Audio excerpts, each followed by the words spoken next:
Voici maintenant le portrait de deux frères au sommet de la vague de Montpellier, un champion de kitesurf et qui espèrent encore inscrire leur nom au palmarès du 21e mondial du vent de l'E4 qu'ils disputent en ce moment.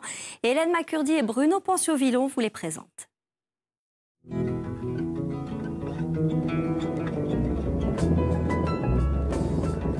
Défier les éléments, s'amuser avec les rafales de vent, voici le terrain de jeu de Valentin Gara. Le vent, la glisse, la potion magique de la famille, on y tombe dedans quand on est tout petit. Mon père m'avait acheté un petit cerf-volant et sur la plage je m'amusais, et puis quand il y avait des flaques d'eau avec un skimboard je faisais un peu comme du kite déjà, et après du coup il m'a donné une aile dans les mains et ça allait tout seul, et je m'éclatais quoi. J'étais tout petit et avec un poil de vent je pouvais kiter, donc maintenant j'ai le poids pour pouvoir kiter dans la tramontane. Avant c'était un peu plus compliqué.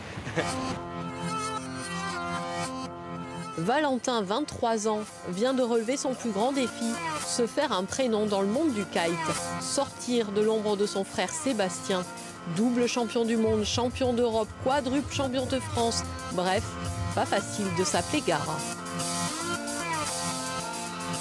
J'ai jamais voulu qu'il le fasse, il l'a fait de lui-même, hein, c'est clair. Hein, de toute façon, on ne pousse pas les gens à faire telle ou telle activité, tel ou tel sport.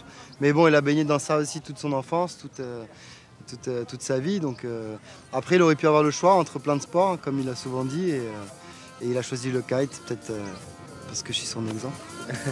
Plus qu'un exemple, une référence, un point d'ancrage. Les deux frangins partagent tout. Sébastien est devenu l'entraîneur de Valentin. C'est clair que faire partie de la même famille, on est de fait rapprochés, quoi. Après, moi, ce que je trouve hyper gratifiant, c'est d'avoir créé un peu ce nom. Et lui, il a juste à le perpétuer, quoi. Valentin est devenu champion de France senior cette année. Une première ligne à son jeune palmarès, sûrement pas la dernière.